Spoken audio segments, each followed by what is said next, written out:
Hey, Fuchsia here with another Sail Talk for non-sailors.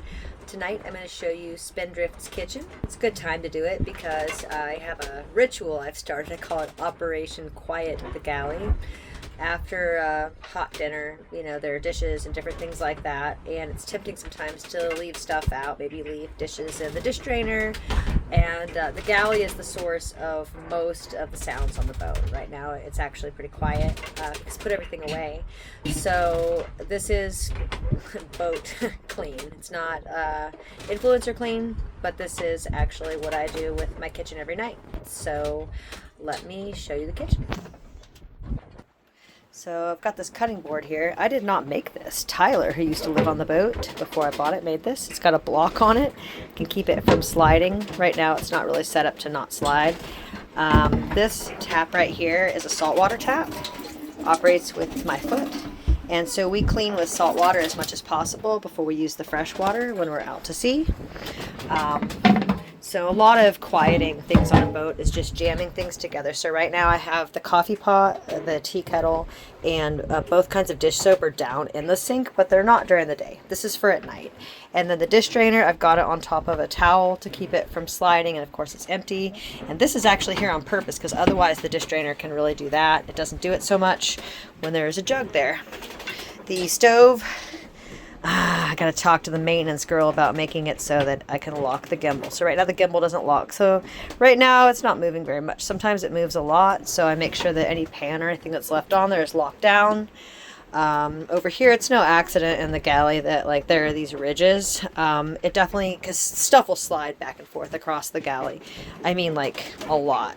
So those ridges are instrumental for that. So but this countertop, it gets hit after, you know, if you look at the stove, you're like, oh, that's so dirty, you need to clean it. Dude, trust me, we do. Cooking at sea is no joke. And then like the compartments themselves, that's part of the problem. So hang on, let me turn on a little more light here. So I've got this latch I have to find to open this. And I've actually got this stuff, carefully jammed in there so that it can't move around.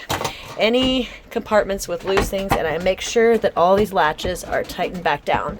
So like this one right here, for example, this is the top one that will throw things in your face.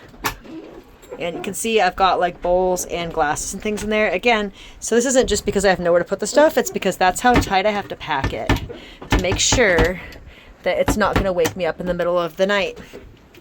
Back here we have jars and things, and this is actually like this is like silicone, so it doesn't want to slide. So we again will kind of jam things in here. Now this could take off running in the middle of the night. I actually just noticed that. Might fix that, you know. But for the most part, things that are tucked facing aft, this is facing the back of the boat, they don't tend to go anywhere. And then like up in here, how there are towels. Well, so if I take those towels out, I don't know if you can see, is this stuff moving? Not yet. It will be. All these bottles will move around at night. So we keep a lot of like soy sauce and mustard, you know, there's syrup, honey, who knows what's in these compartments. And then same thing in these compartments where you can see I've got stuff, I've got towels packed in there. That is by design. These actually do lift up to let you pull out like plates and stuff. The plates stay pretty well. But we try to keep things in all the drawers. If you're wondering about the refrigerator, it's here, and it's a chest style, so that's pretty cool. And we do keep this cold. We run it once a day. It's no big deal.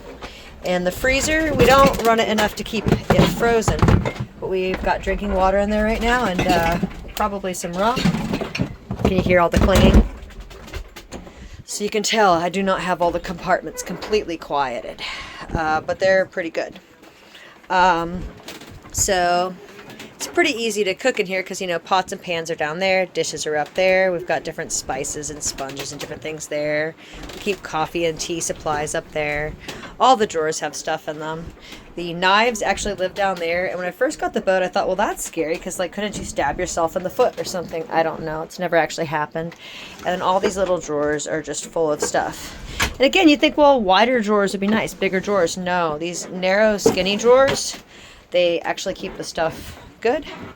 So this is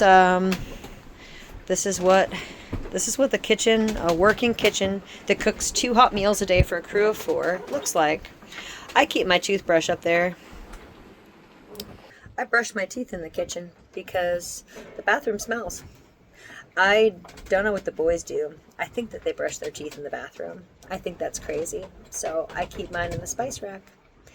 Anyway, so that's, yeah, and oh yeah, I don't know if you can see me in here, but like, this little U shape, it's just big enough for one person to fit, actually.